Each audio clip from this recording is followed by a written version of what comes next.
Good evening, folks. Ken Hovind here and the crew at Dinosaur Adventureland in Lenox, Alabama. It is May 23rd, 2019. Got a little warm today, didn't it? What, 94? Right about the time the truckload of sod arrived. And that was... That's when it peaked out. The sod got here. That was warm. Thank you for coming. Bring your group down for Dinosaur Adventureland. Teachers, bring your students for a field trip. Thank you for the group for Cocoa Beach from coming. Came and got here just in time. Half hour later, trailer full of sod shows up, and how many got dirty unloading all the sod? There you go. Good. Okay. Thank you so much for coming. You really squeezed all the girls into cabin 6. Is that what happened? Are you up all over the loft and everything else? And okay. And is there like a counselor in there going to have to put up with all the noise? No. Okay. The counselor is in a different cabin. I can see. Let me get my crystal ball, okay. I foresee a problem. Gee whiz, thank you for coming. We have about 100, it should be more like 1,000 small projects need done around here. If you want to help, thank you. We'll give a long list to everybody tomorrow. You won't believe. First of all, we'll take you on a tour and see what we've done. And you're going to say, wow, this is cool. Then we're going to say, now here's what needs to be done.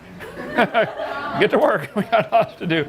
Jeff, you've been here, what, a year and a half now? And yes, sir. What about the changes here? Oh, it's phenomenal. Unreal. And it's very fulfilling. It is fulfilling. See it happen. Volunteers, people coming from all over the place to help us build this place, and donations, and it just right on time.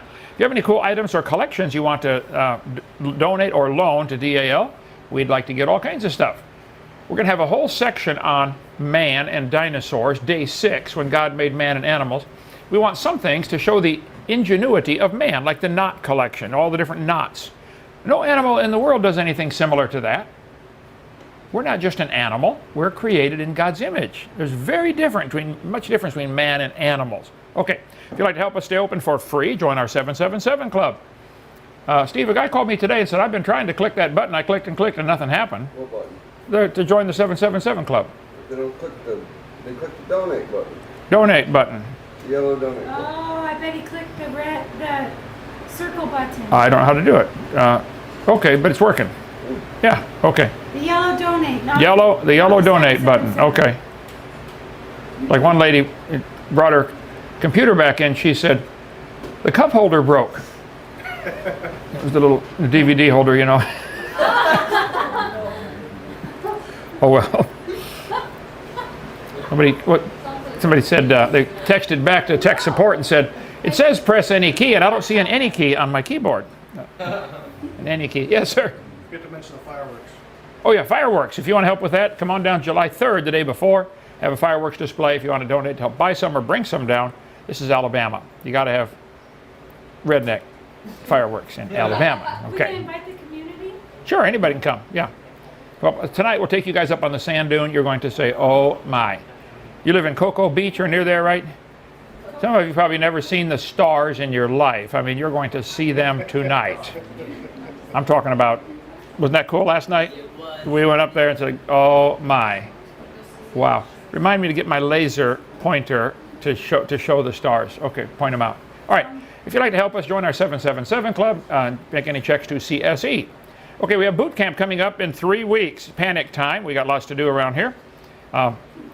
Dennis Swift will be speaking about the Ica stones. For those not familiar with this, Ica is a place in Peru, South America, where they found so far 50,000 stones, all different sizes, some as big as this desk, most of them about football size, with all kinds of things carved on them. They were found from the 1530s when the Spanish first went in there. Here's an example of one of them. About 500 of them have dinosaurs on them with people. And the stones were made like 1,500 years ago. Now, you kids are probably being taught in school that dinosaurs lived millions of years ago. This is just plain baloney. God said he made everything in 6 days. That's in the 10 Commandments. In 6 days, the Lord made heaven and earth, the sea, and all that in them is. Well, if he made everything in 6 days, guess what? Dinosaurs lived with man. They did not live millions of years ago. We'll have Q&A time tonight. We can talk more about that if you'd like. But one of the hundreds of evidences from history that man has lived with dinosaurs is the Ica stones, and Dennis Swift is probably one of the world's experts on that topic. He's been down there a bunch of times to Peru, interviewed all the people. They find them in tombs. They used to bury the people, the Ica people, after they died, sitting up, wrapped in a blanket out in the desert. And they dig a big pit, put them in there, put stuff from their life in there with them, and that was their, and because it never rained. It's only rained twice in 400 years in that desert. And so they dig a big pit, put them in there, and put all their living stuff in, the stuff they lived with, including pictures on these stones of things from their life. And 50,000 of them have been found. Now, in Peru, if you sell the national treasure, you go to jail, and nobody wants to go to Peruvian jail, okay? That's where you die in there. So they interviewed one farmer who found and sold a bunch of these things, and right behind the camera, interviewing the guy, was 2 Peruvian police officers going to arrest him if he said, yes, I'm selling the national treasure that I find out in my field. He said, oh, I carved these things.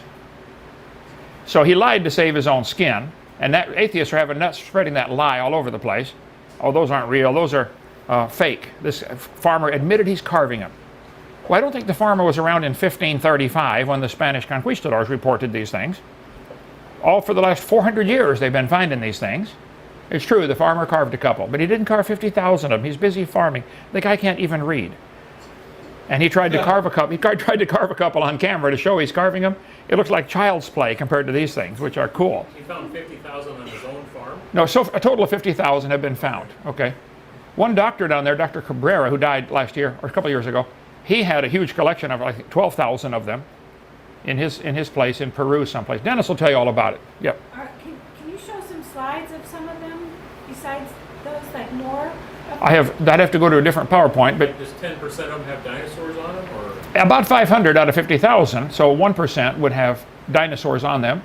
All kinds of things carved on there from normal life, you know. And why would they put a dinosaur on there if there wasn't a dinosaur? Why would they put a dinosaur if they hadn't? And the dinosaurs have circles on the side of the dinosaur. Can't tell what that is. Can't see it on here. Let me go ahead and call it up. Well, the whole issue of dinosaurs is angers the atheists because that's their play toy. You know, that's how they get kids to believe in evolution before the kid can even read. It's their favorite tool to brainwash kids. I like dinosaurs. My website's drdino.com. This is my phone number is 855-BIG-DINO. We like dinosaurs. Our place is Dinosaur Adventureland. I'm coming there, okay? So, but dinosaurs did not live millions of years ago. God made everything in 6 days, like he said. Okay, here is Ica, Peru, ICA, right next to the desert. That is the driest desert in the world. It's only rained twice in 400 years. This is the same place where they find the white lines, where they piled up the white rocks for half a mile sometimes. How many of you have ever heard of the Nazca lines? It's the same place where they find the Nazca Desert, N-A-Z-C-A. They have all kinds of strange things, huge images that you wouldn't know what they were except from a satellite. You couldn't even see it. Some of them go right up to a mountain and then start again on the other side of the mountain. Exactly dead straight line. On the other side of the mountain. They find all these strange images, including one which is a huge spider, 150 feet long, this spider that they made out of this white stone they piled up in the sand. The strange thing about the spider, it has no eyes, and the third leg on the right side is longer, sticks way out to here. There's a name for this spider. What is this? Some kind of Rinsinui spider, okay? It's one of the rarest of all the spiders in the world. It's only 1/8 of an inch long, and it's blind. And it lives in caves 1,000 miles away in the Amazon jungle. Now, how did they know to make this spider over there in Ica, Peru, 1,000 miles away? Does it have naturally the odd leg? It lives in caves. Yes. It is blind. It has no eyes. And during mating season, the third leg on the right side grows longer, and that's how they exchange DNA off the tip of that leg. Not only did they know about 1/8 of an inch long, extremely rare spider, they knew how to accurately depict it. When they first found this, somebody thought, oh, these are a bunch of stupid natives. They forgot to put the eyes on it. No, they were doing exactly what they saw. Okay? 1535, the Spanish came in there. They mentioned back to the king about Ica, they said, there are some stones with strange animals on them. We've never seen these kind of animals. Now, if you look at this whole thing from a Christian perspective, dinosaurs always lived with man. They're just part of the normal creation. Noah would have taken them on the ark, probably babies. Just be sure to get a pink one and a blue one. And after the flood, they would have died off, most of them, from either the new climate. If you look at where's my chart showing the ages of the people? Here we go, right here. The Bible says, before the flood came, the people lived to be 900 years old. That's Genesis chapter 5. That's what it says.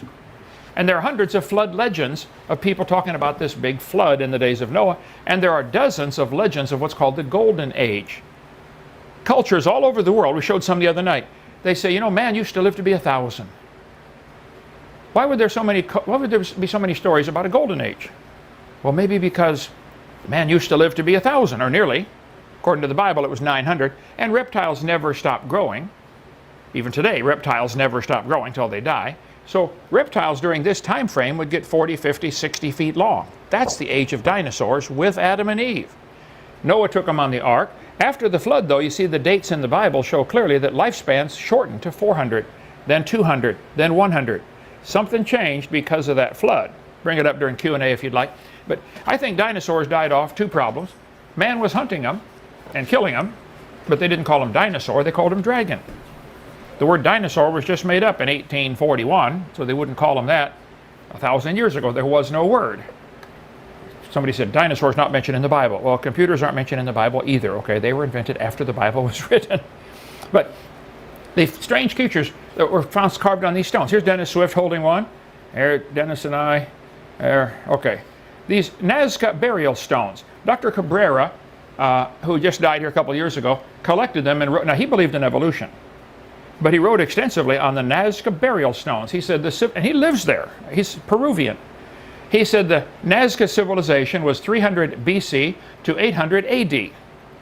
So for about 1,100 years, the Nazca civilization thrived there. Some of them show people doing brain surgery on these stones. See, he found copper tools. Dennis will tell you all about this. They found copper tools that is hardened copper that is sharper than a razor. They could do surgery with copper tools sharper than a razor. And he can tell you all about that. They show somebody with a peg leg amputation and survived it. Here they are, some of the stones with the dermal frills on the dinosaurs. This is Dr. Cabrera's collection. I believe he had 12,000 of them. This one farmer is not carving 12,000 stones. Dr. Ball he's more than two now. He's in Glen Rose, Texas. If you want to call Dr. Ball, or Dr. Patton has some stuff in Garland, Texas, stuff on these stones. Let's see, this one shows the Triceratops, the Stegosaurus, Ankylosaurus. Now, keep in mind, to the average evolutionist, this is impossible. This cannot exist, and they have to deny it or explain it away. It can't be true because it violates their theory. See, the way a theory is supposed to work is you look at all the evidence and then make your theory. But they've got a theory of evolution first before they look at the evidence. So this is stuff from the Echo Stone. Here's one I had in my museum in Pensacola, Florida. Still there. We're going to try to get that back. But showing a guy holding a guy by the head. This one shows a dinosaur with his head cut off. Apparently, it's trying to depict this guy killed the dragon because the dragon killed his friend, and that would be the friend's body and the friend's head. That's the most reasonable interpretation of what that means. You're killing the dragon for killing his buddy, because vengeance is fine, saith the Lord. Or something like that. Here's a guy jabbing one through the neck. Apparently, it's probably a battle. He's biting his headdress, might be some kind of symbol for, his authority. But this guy's jabbing a spear down the throat of the dinosaur. This guy, the dinosaur, dragon's got him by the arm, and his spirit is departing into heaven, is what most people think that one means. This guy's jabbing a knife in the top of the head of one.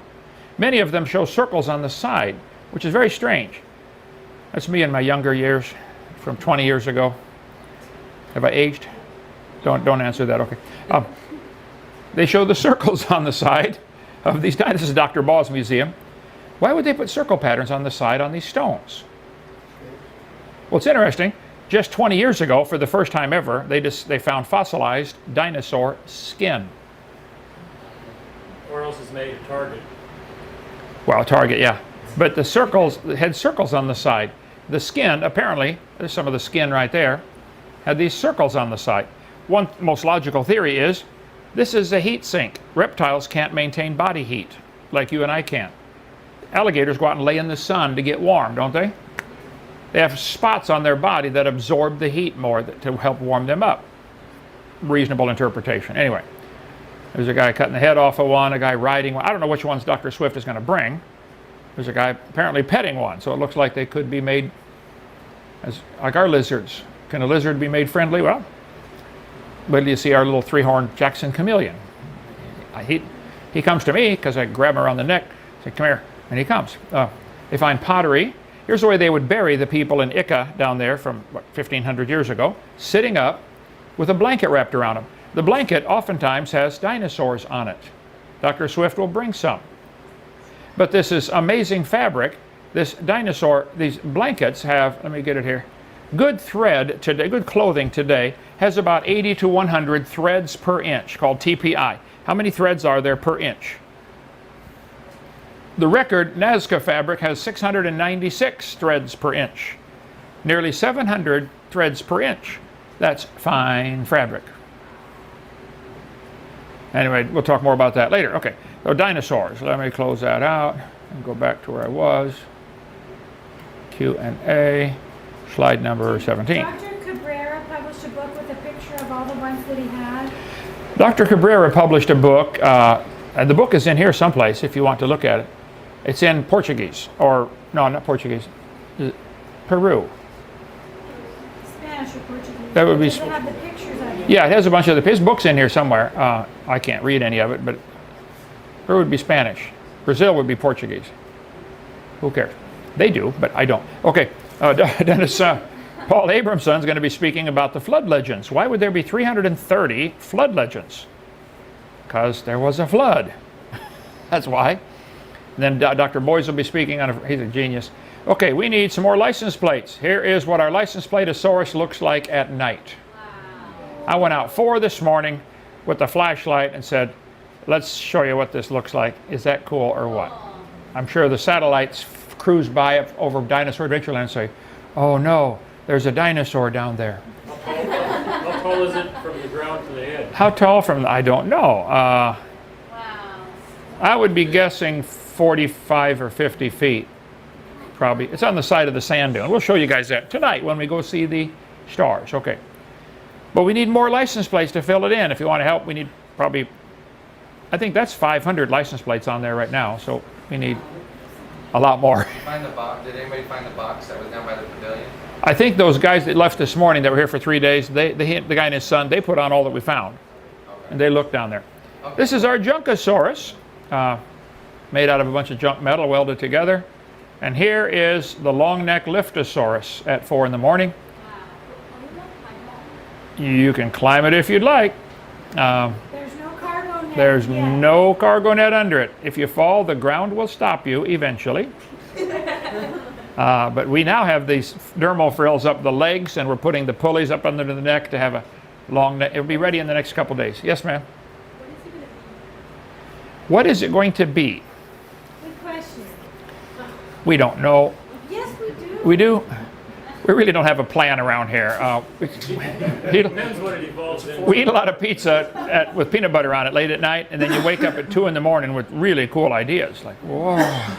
Actually, this is going to be a swamp swing where you have a bunch of ropes hanging down, and you have to swing from 1 to 2 to 3 to 4 to 5 to 6. But if you're holding still on one rope hanging there, you cannot reach any more ropes. They're far enough apart where you can't reach them. So the lesson we teach is, you start on rope 1, you swing over and grab rope 2. But before you let go of 1, pull yourself back to build up momentum, and then swing over and you can grab 3. Lesson learned, sometimes in life, you have to have memories to go back and remember how God helped you before in order to help you keep going. The swamp swing. And then under the neck of the dinosaur is the double pulley, the block and tackle. There'll be a swing set seat down here. You sit in there and you pull yourself up. And we'll teach the mechanics of how pulleys work. This will be a 4-to-1, the way we'll arrange it. So you get 4 times the power. You pull 10 pounds, it lifts 40. And whoever can pull themselves up the fastest will get their name on the record board. Downstairs, we'll show you that tomorrow. But we teach how mechanics works depending on the age level of the students, okay? If you pull 10 pounds, it lifts 40. But you never get something for nothing. No machine gives you something for nothing. It trades you. In this case, it'll trade you distance and speed for power. You pull 10 pounds, it raises 40, but you got to pull in 4 feet to raise it 1 foot. And you got to pull 40 miles an hour to raise it 10 miles an hour. So you lose speed and distance, but you gain in power. There are mechanical advantages that are less than 1, where you pull, 1 inch and it lifts at 10 inches. But you got to pull 1,000 pounds to lift 100 pounds. So mechanical advantage. We'll talk about all that. Okay. Tell your friends and enemies to subscribe to our channel and Dinosaur Kent Hovind Official. By the way, we're looking for people who believe in evolution to do more debates anytime. I did 3, last week, Steve, was it? The 3 debates? Week ago. You got one tomorrow. We got one tomorrow. Yeah, 2 o'clock. 2 o'clock, okay. Yes? Is it going to be, is it going to be here, Steve? We'll Here we try to go. do it here. Yeah, because these kids might want to see it. Yeah, I just don't know if it's going to be able. We'll try. Okay, it depends on the internet. Hi, you're welcome to come. We'll try here. But Okay, we can see if we can get it set up for here. Just got the internet out here. They just got electricity in Lennox about 3 days ago. Okay. When I got the property, they said, man, that place is so far out in the sticks, they have to pump in the sunshine. They said, now the moonshine flows freely around there, but the sunshine, they got to pump that in. So that's what they told us. Okay, a Kudzuosaurus, we got to build that thing, and here's our science center next door. We are right here upstairs right now. Steve, if we get an overflow crowd like this, we may want to consider putting a TV screen outside and go under this canopy. yeah, We'll get more chairs and stuff. We got a little packed and a little warm in here. Tomorrow we'll give you the tour of the whole place. Everything has a science lesson with a spiritual application. And we'll take the tour on the 4-wheeler. And I would be you better be thinking and praying about it, because I'm going to ask you the question: do you want the grandma tour or the real tour? The real tour. You sure? Who was it? Where's brother? How did was it your grandmother? Yeah. How old is she? She's 71 now after that tour. 71. Okay. No, she's 60. How did she like the grandma tour once she dropped her coffee cup and hung on for dear life? And We'll talk about it. she didn't talk about it, but she's still shaking. Still shaking. She'll be okay eventually. All right. I have a whole stack of questions to answer, but I want to get you guys in the room first, you students. Any questions you have or topics you want to discuss around the creation evolution theme. I taught high school science, algebra, geometry, trig, earth science, biology, and physical science for 15 years in high school. And I've done 170 debates now, 171 tomorrow. And I defend the position that the Bible is true. Just like it's written. God made the world in 6 days. And it was only about 6,000 years ago. It cannot be billions of years old for lots of reasons, and we cover all that. Now, you guys are probably being taught in school, and in the textbooks, the Earth is billions of years old. Certainly that's the stuff we see in the propaganda machine, the news media. But if you would like to, any questions from the crowd here? My question is this, though. How do we account for the unique animals of Australia that don't appear any other Okay, place? how do you account for the unique animals in Australia? Let's see, okay.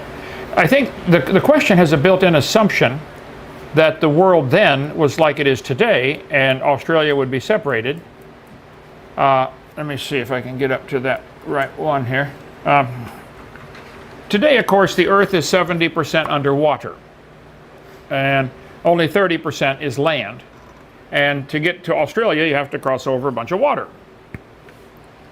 That's today.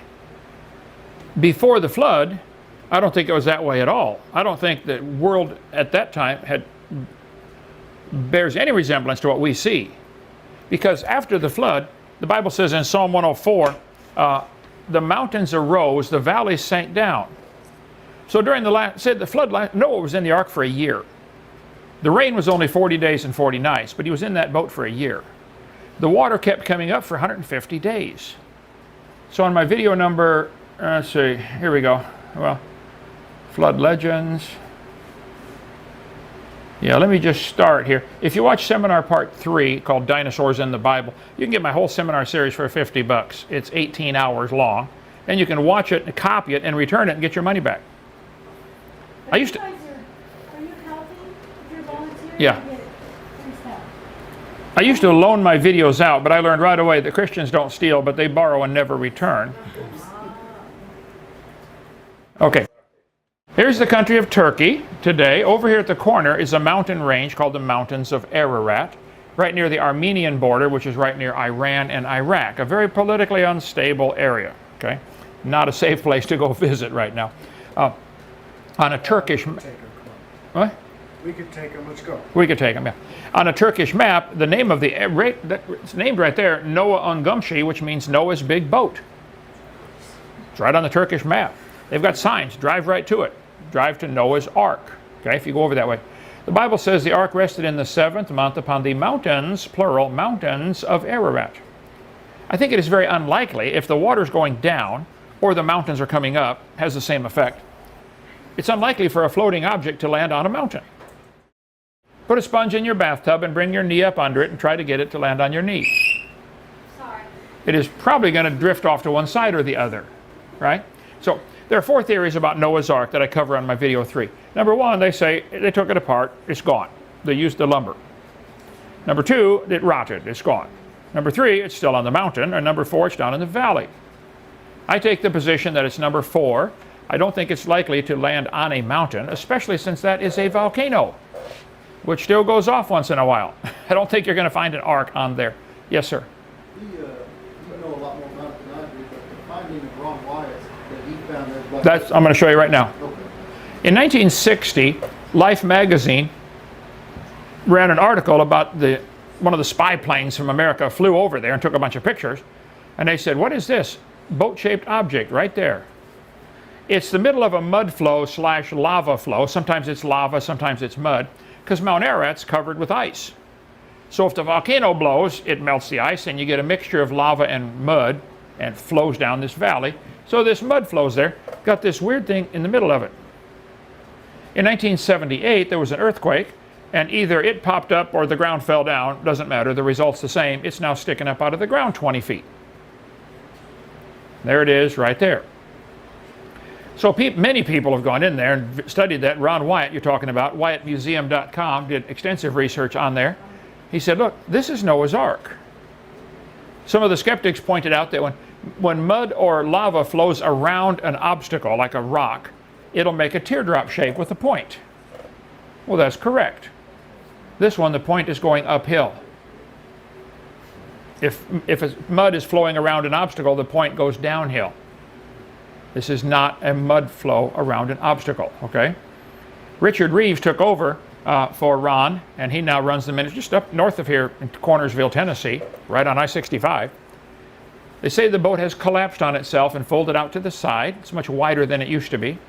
Ron went over there, there's Ron, and did radar scans. They use subsurface radar. You drag this sled along and it sends a radar signal and maps out what's it seeing down under the ground. And they said, man, there are deck timbers down there. And it's all laid out symmetrically. All this is in Ron's book on the topic. There on the side of the hill, you can see some of the ends of the rib timber sticking out. They're still sticking out today. They went through there and they mapped when they got a grid pattern. They laid yellow tape lines on here of things that they found underground, indicating this is a building. It was built with rooms in it, which is what the Bible says, not cages, but rooms. They found many iron rivets there, huge rivets. Apparently, they would drill through the wood, the timbers, put a rod through there, put a big washer over it, heat it up, and smash the ends so it would curl it out like a pop rivet. Same principle. And there are rivets there. Ron's got them at the museum up there in Cornersville, Tennessee. They took a piece of the petrified wood, sawed it. I forget how many saw blades it said it ruined. Extremely hard. And they said, this is 3 layers of wood, almost 5 inches thick. That'd be heavy-duty plywood. 5-inch thick plywood, pretty tough. Here's the Cornersville Wyatt Archaeological Museum, if you want to go up there and see it. When you're going north from here on 65, you get to exit 22 or 27. It's a converted gas station on the northwest corner, right on I-65. Why are there different, why are there only... Why not Australia? Yeah. And why, how did they get stranded in Australia? You know, there used to be a passage, now there's none. Right. Well, the ark landed in the mountains of Ararat, okay, in Turkey. That's where it landed. The Bible says God told Noah to build a boat and all the animals will come to you. He didn't have to go get any of them. It says clearly they will come to you. And if the earth before the flood was all land, no big oceans, just seas. So let's pick a number. Let's say it was 90% land, and it was perfect climate all the time. All the animals lived in all the places. So the kangaroos lived near the ark, as well as the penguins. All of them lived in that area. God just told two babies, go to see Noah, and they got on the ark. After the flood, they got off and spread out. Now, why are there only kangaroos in Australia today? That would be different than asking the question, how did they get to the ark? How did they get to Australia from the ark? I think is a more legitimate question. Here we go. Kangaroos in Australia. This will answer the question. If you watch my video number 6 called the Hovind theory, how did the kangaroos get to Australia? Well, if the earth was covered in water, during the last part of the flood, the last few months, the mountains arose, the valleys sank down, the water would rush off. And it's an interesting factoid of earth science. Nearly all the mountain ranges follow the coastlines. Appalachian Mountains follow the Atlantic. And Rocky Mountains follow the Pacific. The Andes Mountains follow the South Pacific. Even the Alps follow the Mediterranean. A small section would have sunk in. But I think the mountain ranges and coastlines formed at the same time because of the same thing. The crust of the earth tilted and shifted. If we filled this room 4 feet deep in water and then lifted up this end of the building, the water would rush down there and it'd be 8 feet deep, and this would be now exposed out of the water. All the water's still here. It's just now rearranged. Deeper there, shallower here. The water from Noah's flood is still here. The Pacific Ocean is huge. I flew back over to Pacific one time from Australia. I told one of the guys in my office, I said, man, that ocean is huge. He said, oh, that was just the top of it. There's enough water in the oceans right now to cover the earth 1.5 miles deep everywhere. 8,000 feet. Plenty to drown in. Okay, but here's the, if you lowered the oceans just a few hundred feet, this would be the beach line. Ireland and Scotland would all be part of France, making the British very upset. Yeah, okay. Here's a satellite view. You can see right through it. The water's not very deep around there. It's real shallow. Between Russia and Alaska, the water's only 60 feet deep. That's the width of this building. For 60 miles, it's only 60 feet deep. If you lowered the oceans about 100 feet, there'd be a land bridge 1,000 miles wide connecting Russia and Alaska. If you raise the ocean levels just a few hundred feet, all this area would fill in. Minnesota is only 1,000 feet above sea level. 1,000 feet. What's that? From here to Jeff's house. Your cabin down there. That's so the earth is. If the water level would go down 1,000th of a percentage of the thickness of the earth from the core, change everything's connected. If you lowered the ocean just a few hundred feet, and they average 12,000 feet deep, if you took out 300 feet of water, you could walk over to Cuba. Probably during after the flood, the mountains rose, the valleys sank down, the water rushed in, it made the oceans, but there's still going to be ice caps melting back for a few hundred years, because the ice would have come down to Kansas City, Missouri during the flood. And I cover all that in video 6. But if the ocean starts to get deeper and deeper, now it's going to backfill, it's going to spill in backwards and carve out this valley between Cuba and Florida and fill the Gulf of Mexico. If you lowered the ocean just a few hundred feet, this is the beach right here. Now you guys in Cocoa Beach, let's see, how's the... You can walk out probably 100 miles before it gets 300 feet deep. Right? 20 miles out in 20 feet. 20 miles out, it's 100 feet deep. 100 feet, I mean, from here to my house. Show Indonesia and Australia. I'm getting there. So, Mobile Bay, Pensacola Bay are huge. They're 7 feet deep. When the hurricanes come in, if the wind is blowing the right way, it pulls all the water out. And you can walk across. 7 feet deep, the bay. Now, between Vietnam and Australia, the water is extremely shallow. This was a real problem in here during World War II. it wasn't deep enough for the submarines to hide in. You try to sneak your sub in there and your antenna sticks up out of the water. Where's that sub? I'd say right about there. They couldn't even hide their subs. The water's not deep enough. Hovind theory. After the flood, for the next 100 years or so, this was all connected. The oceans were lower because the ice caps were bigger. If you enlarge the ice caps, it lowers the ocean level. And it would take a few hundred years for that much ice to melt back. There are icebergs right now floating around that'll take 5 years to melt. You get enough ice in one spot, it refrigerates itself, stays cold for a long time. So during this time, the first 100 years or so after the flood, the less aggressive animals, like kangaroos, wombats, koalas. How long would a koala last in a fight with a tiger or a lion?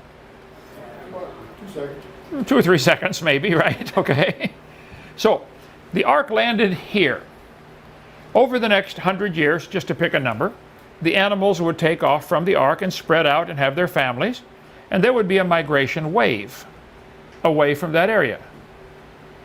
The less aggressive animals are constantly driven out because they'll give up their territory rather than fight. Kangaroos and the marsupial animals are less aggressive, so they're going to be moving away over generation after generation. They have to spread out. People say, why don't we find kangaroo fossils over here? How many animals died in the last 10 years in the world? Millions. Hundreds of millions. How many fossilized? None. Animals don't fossilize unless they're buried quickly. No fossils are forming today at all, or certainly not significant numbers. So all the fossils we find are probably from the flood. Since then, all the animals that have died are not going to fossilize. It's a no-brainer. So if there was a migration wave and the kangaroos are moving out or being killed, or some of them being killed, the rest saying, let's get out of here, you're not going to find the fossils. If an animal dies today, what happens to it? Scavengers and the It gets scattered all over the woods. The coyotes grab some, the buzzards grab some, the ants. You're not going to find all the bones together articulated in position. It's scattered everywhere. definitely never going to find any skin. Right. So, of course you're not going to find, it's not going to be evidence of a migration wave with fossils. They would only be evidence of rapid burial in a flood. So, the continental shelf then is probably because that there's the continental shelf. The ocean used to be lower, smaller, because the ice caps were bigger. And I point out that the mountain ranges follow the coastlines. Because as the ice caps melt back and the crust of the earth is still unstable today, tilting and shifting around,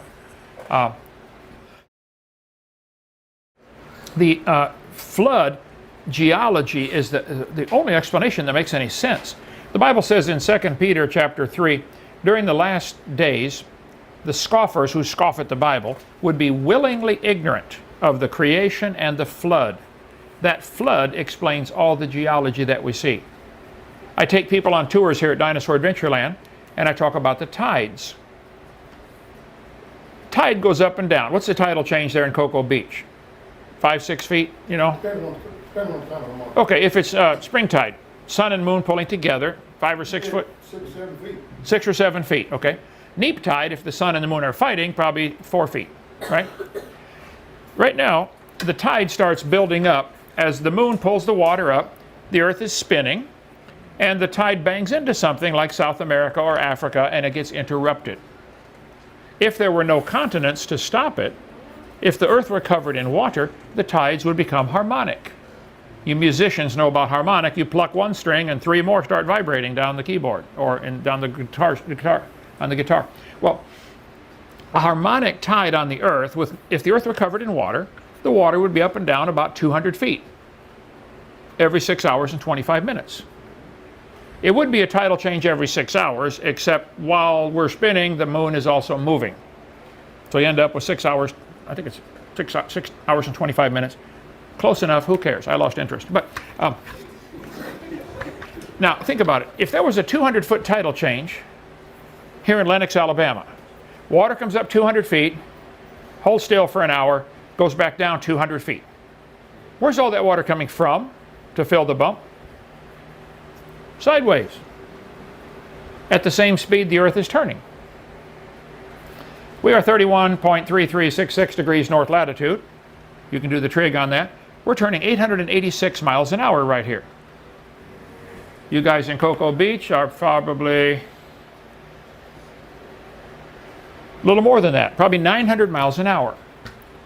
If the water's moving sideways at 900 miles an hour for a couple hours, what's that going to do?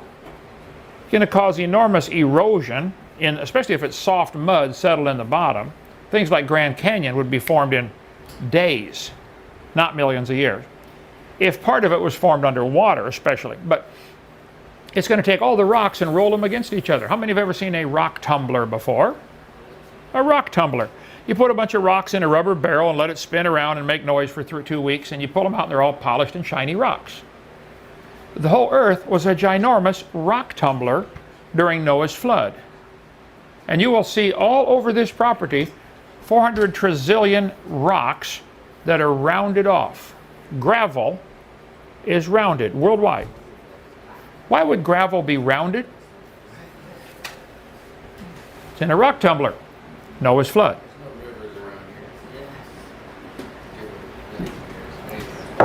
So, kangaroos and other animals ended up trapped in Australia by the rising water. And they were protected. And they would look across the water and go na-na-na-boo-boo to the tigers and, you can't get me. And so they have developed now, how many varieties of kangaroo are there? 30 or 40. There's all kinds of kangaroo, but they're still kangaroo. See, the Bible says they will bring forth after their kind, not species. So if there are 40 varieties of kangaroo, would that prove kangaroos are related to mosquitoes and whales and tomatoes? No. They're still the same kind of animal, a kangaroo.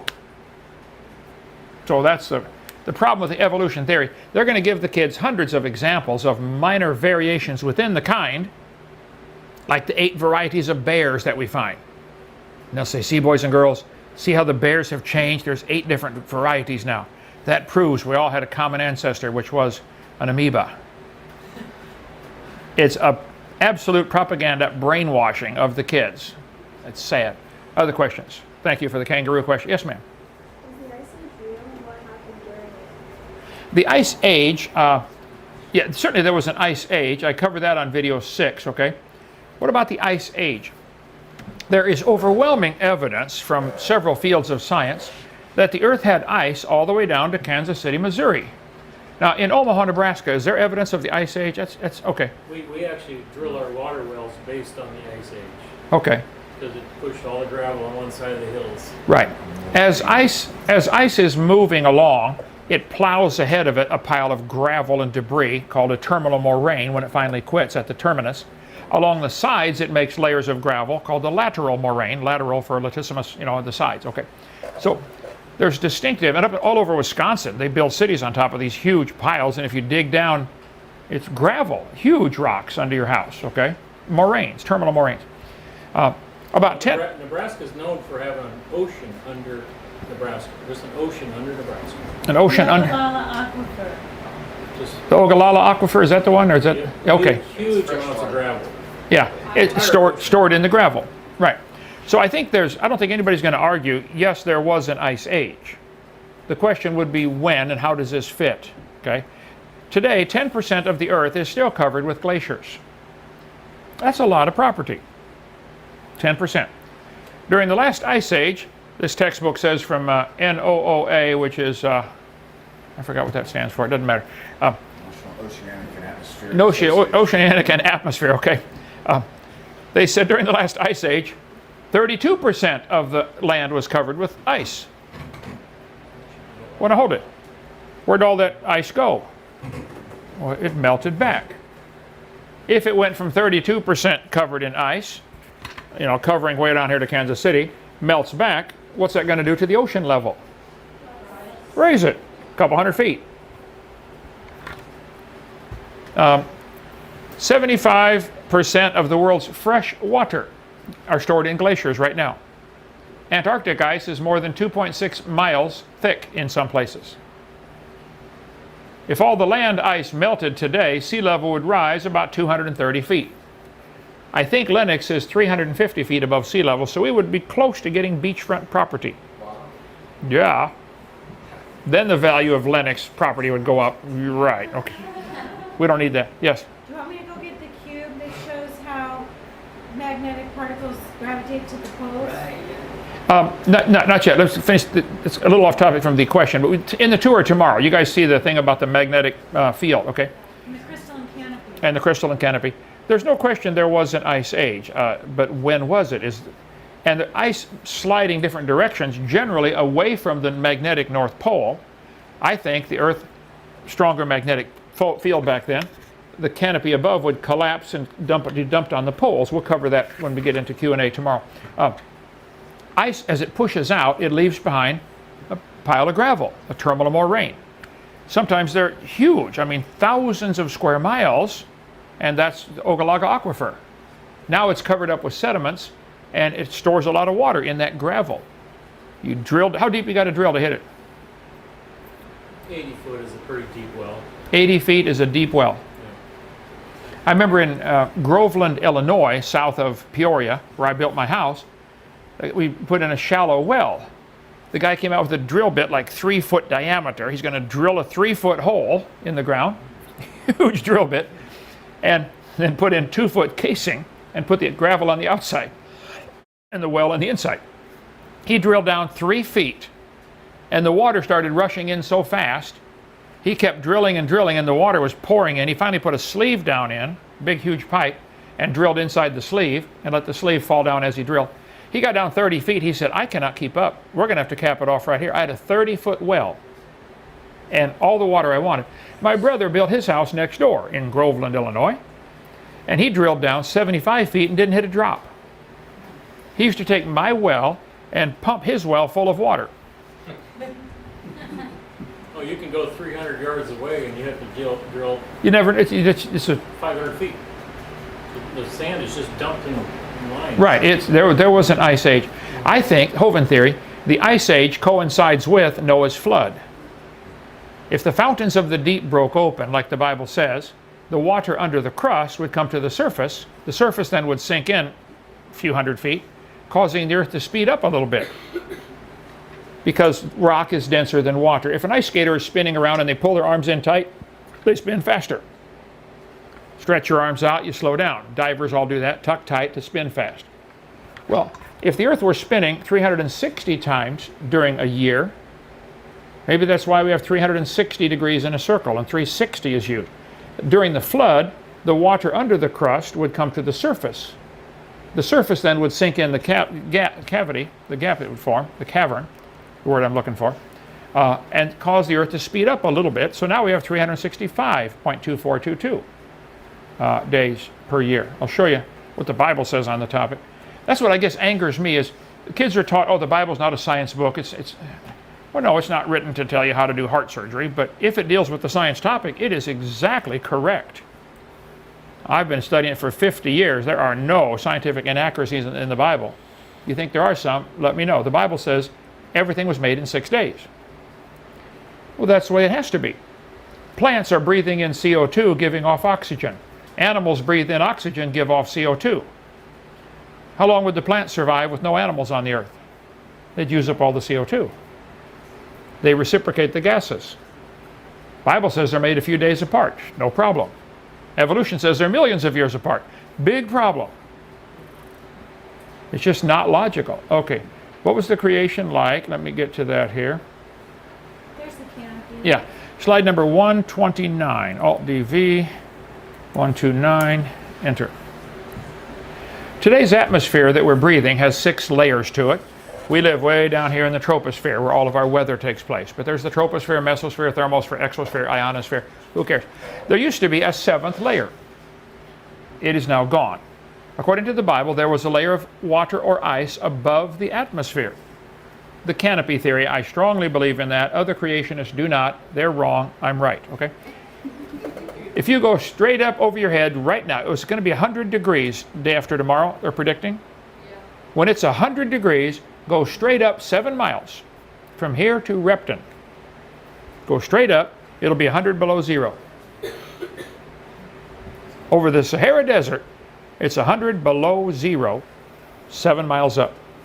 How many have ever flown across the ocean or on a long flight where they got the screen up on top, tells you outside temperature?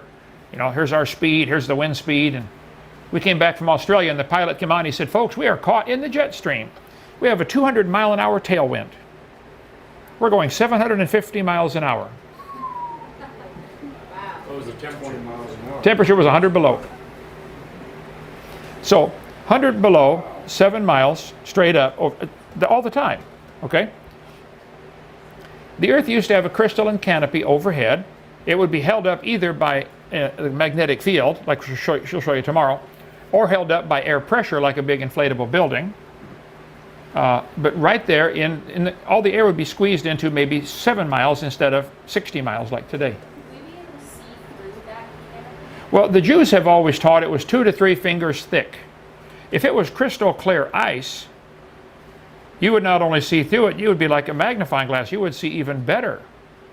Tonight, when you go out and look at the stars, you're going to see they twinkle. Why? Well, that's because the light is being bent going through our atmosphere. Atmospheric twinkle, it's called. If the canopy would compress the air down tighter, it would increase air pressure. Breathing would be easier. Bigger insects could survive. You know, they find fossil dragonflies 50-inch wingspan. Couldn't possibly fly today. Yeah, we cover all that about the dinosaurs had small nostrils. They couldn't breathe in today's atmosphere. But they did breathe. I mean, we find the bones of them. So the canopy would be held up like an inflatable building or something like that. So this would then be dumped, floated like a magnetic, like the Japanese trains are maglev. Magnetic levitation is one option. Super cold ice is magnetic, okay? Super cold. It'll actually float on top of a magnet. So we're out of time. We cover all that in my seminar part 2. Get your questions ready for tomorrow night. We'll do the same thing. And after we get some sleep, after unloading all that sod, that was great. And we'll take the tour of the place. Did anybody get in the lake today? You guys all jumped in? Yeah. Now we have 10 lakes on the property, okay? What? 10. 10 lakes? The fishing is incredible. One of our guys caught a fish that far from the boat. What? Yeah. That's crazy. I want to go fishing It's now. amazing. Yeah. Now, we did not check all the lakes, okay, but I'll show you the one tomorrow on the tour, the one up by the wedding gazebo. We know for sure the water goes all the way to the bottom in that lake, okay? Rich, you didn't check the other ones, did you? Not yet? 2 of them? Okay. One's dry down there, it's weird. One's dry at the bottom. Okay, yes, ma'am. Some people today who we tried to take a tour and it was too hot, so I want to do a tour in the morning when it's cool in there. 8 a.m., cabin 1. 4 a.m. You're up. No, 9 a.m. Let me start. 8 a.m., cabin 1, breakfast. After breakfast, tour time. Okay? Pancake. All right. Pancakes, all right. With peanut butter on them, yeah, okay. All right, thank you all for coming to Dinosaur Adventureland. We got a long list of things to do around here, as always. If you want to bring your group down, bring a group down here. How many in your group here, guys? There's 15 kids. 15 kids plus the adults and 7 adults. Yeah. 7 adults. Okay, so great. Thank you for coming. Yes, ma'am? We need an HVAC guy to come and install the air conditioning unit. Correct. in the science We have a center. 3-ton and a 4-ton unit that were donated to us. I think it was a 4 and a 7, wasn't it? No, 3 and people 4, I are think. really uncomfortable in there. We need to get HVAC installed. Come on down, put you to work. Okay, see you tomorrow. If you're not sure you're going to heaven, why don't you give me a call, 855 Big Dino, extension 3, and say, Brother Hovind, how do I go to heaven? I'll be honored to lead you to the Lord over the phone. And for our skeptic friends, I want you to notice this. Each of these layers takes millions of years to form. So that will take billions of years to form. Baloney. See you tomorrow. Bye.